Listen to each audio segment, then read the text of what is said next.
bogsanay bogsanay allele waan bogsanay bogsanay allele waan bogsanay elloy eliyaloy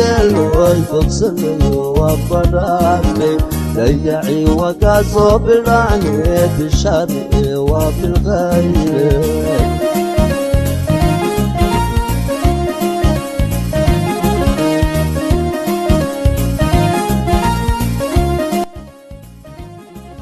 بسم الله الرحمن الرحيم الحمد لله على حلمه بعد علمه وعلى عفوه بعد قدرته وصلى اللهم على سيدنا محمد النبي الزاهد رسول ملك الصمد واحد صلى الله عليه وسلم لن يروا كان وحي قالada nabad ayaga abuuray ayagana misna kulli aday ku baabay way god khiyaanaha qodin baa leeyahay haddaad qodidna ha dheerayni ku dhici doontida lama oga iyagaa maanta ku daadanaya ku hoobanaya cashirkeenna maanta waxaan ka hadlaynaa dhagax nebi gale ayaan ka hadlaynaa waa tii cashirkii ka horeeyey aan kaga soo hadalnay aynu soo sheegnay laasgeel ka sheekaynay iminka waxaan ka sheekaynaynaa maanta dhagax nebi gelay dhagax nebi gelay hargeysa ayuu waxay u jirtaa halka uu ku yaallo 760 kilomitir ayay u jirtaa dhanka waqooyi aan dhihi lahaa dooxa debis ayuu dhanka waqooyi wuxuu ka xigaa 4 kilomitir hargeysana waxay u jirtaa 67 kilomitir ama 760 kilomitir ayuu u jiraa maxaa loogu bixiyey dhagax nebi gale sidaan hore oo inoogu sii sheegay cashiradayni ka horreeyay ku sii sheegay oona ilaahayna inoogu sheegay qur-aanka kariimka inoogu sheegay qoom waliba nebi ayaga ka mid ah ayuu ilaahay keenayay sidaas la midna Soomaalidu qoomka adduunka jira qoomka adduunka jira ayay ka mid tahay oo nebi ayaga ka mid ah ayaa la soo saaray nebiyaal ayaga ka mid ah ayaa la soo saaray raadkoodii waa aniga hadda aan soo tirinahay hargeysa waad ka heli ceergaabo waad ka heli buurheybi waad ka heli oo dhowr goobood baad ka helaysaa Soomaali ka mid ah goob weyn waad ka helaysaa halka la yiraahdo ee webiga badda iskaga darsamaan waxaan soo sheegnay marka mar walbana sheegnaa oo aan cashiradeeda ku soo celceliyaa manaahijtiina aan lagu soo darin manaahijta laydin kaga dhigo jaamacadaha laydin kaga dhigo dugsiyada laydin kaga dhigo laguma soo daro wixii gaalada baa la sheegaa oo isticmaalka sameeyay baa laga sheekeeyaa biology-ga markaan soo qaadano biology-ga xagee ka barteen gaalo inaga ay naga barteen inaga waxaan baranay 1442 sanadood ka hor yaa ilaahay inoogu soo dhiibay rasuulkeena calayhi salaatu wasalaam inoogu soo dhiibay ruuxii ugu horeeyay ilma caloosha ka qala ilma soo bixiya macnaha uur hooyadiis ku jira caloosha ka qala uurka hooyo uurka qaliinka uu ku soo saaray ilmihii iyagu kuma aha ma garanaysaa gaala ma sheegaan ayaga isku sharaxa ayaga sheega no waa inaad isla weynaataa waa inaad qabweyni aad samaysaa waa inaad ogaataa inaad gaalkan ka cilmi badan tahay aad ka aqoon badan tahay waa inaad ogaataa maxaa dhacay dhulku isku dhigaysa leesh qur-aanku ilaahayna siiyey oo rasuulkeena calayhi salaatu wasalaam inoogu soo dhiibay sayidina axmed bin idriis ma garanaysaa waa maya intiina badan magaca marka la sheego maya in yar baa garan laakiin kolkaan iraahdo imaam shaafici baa wada oranaysaa soo maaha hadda waa imaam shaafici maxaa loogu bixiyey marka shaafici waxaa loogu bixiyey intaynan u gelin imaam shaafici wuxuu ku dhashay Gaza magaalada la yiraahdo ku dhashay oo kamid ah araadul muhtal kamid ah dhuliyowga imika Falastiin leedahayo ee yahuudi iska haysato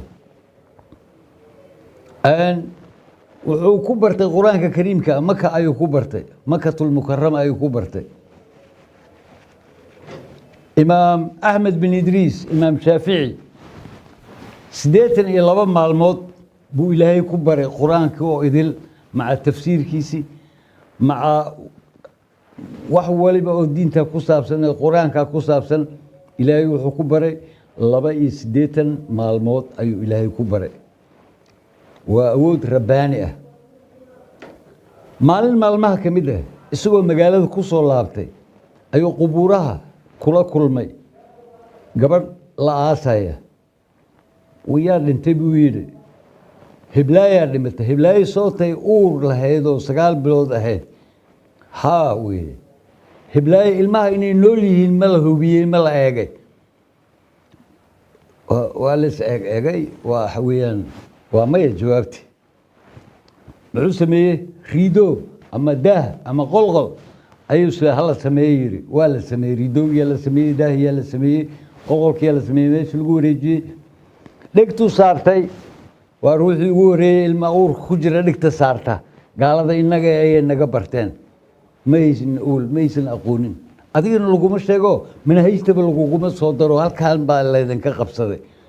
iska xoreeya gumaysiga maskaxda qur-aankaa looga xoroobayaa qur-aanka aad baratid diinteena aad baratid unbaa looga xoroobi karaa markaasuu eegay ilmaha way nool yihiin buu yidhi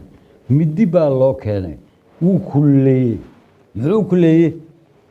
infectionkii maaragtay si uu maaragtay uga baabay infectionkii macnaha jeermiskii wixii ku dhedheganaa way dab hadduu qabsado waxaan way ka ba'ayaan innaga ayay naga barteen sterilisationka sida loo sameeyo innaga ayay naga barteen kolkaasuu ka soo saaray ilmihii oo nool ilmihii aa weynaaday oo dugsigii qur-aanka dhiganaya ayaa macallinkii jeclaystay macallinkii baa wuxuu yidhi ardaygan faahim weye waan jeclahay ma garanaysaa la yidhi ardaygan hee waxaa dhashay hiblaayaa dhashay hiblaayo sootay beri hore dhimatay haawe oo iyadoo uur leh dhimatay waan xusuustaa uurka ilmihii ku jira waa la yidhi macallinow oo maxaa sidee ku dhacday markaasaa loogu sheekeeyey imaam keena shaafici ayaa waxaa la yidhi ninka axmed bin idriis baa wuxuu sameeyey sidaa sameeyey wuu shafeecay buu yidhi ninkaas waxaa la yidhaahdaa maanta waxay ka bilowdana imaam shaafici baa la yidhaahdaa haddaba aan u soo laabano marka dhagax nebi gale aan u soo laabta marka wiilow gabadhay horta bal manaahijteenna jeclayso ee qur-aanka ku salaysan wuu u soo laabtay aan u soo laabano marka god dhagax nebi galay dhagax nebi galay keliya ma aha marka ambiyo badan oo soomaaliya ku aasan ayaa jira aadan xilligiisii calayhi salaam iyo xilliga annaga iminka aan joogno dadka isku mid maysan ahayn isku dhirir maynaan ahayn isku lixaad maynaan ahayn qubuuraha ayaad ka garanaysaa waa sababta anthropologist aan doonaya mar walba idinku baraarujinaya inaad barataan waa sababta mar walba archaeologist aan idinku baraarujinaya aad barataan qoraallo badan oo dihin ayaa jira oo weli aanan la taaban oo dhulyo badan yaalaan magaalooyin fara badan yaalaan qoraalladaasoo ah qoraalladii hore dadku waxay yidhahdaan faraaciintii hore fircoon ba halkan buu ahaa halkaanuu ka tegey halkaas ilaa waxaan qabsannay galbeedka africa ayaan qabsannay africa oo dhan boqortooyo keliya ayaa ka jirtay boqortooyadanada ayay ahayd iminka boqortooyadii inay soo laabata bay ka baqayaan inaad adiga soo celisid bay ka baqayaan haddaba manhajka sababta lagaaga marin habaabinayo maca manaahijta taariikhda waa sababtaas sayna boqortooyadaada u soo laaban haddaba boqortooyadii si ay u soo laabato waa inaad barataa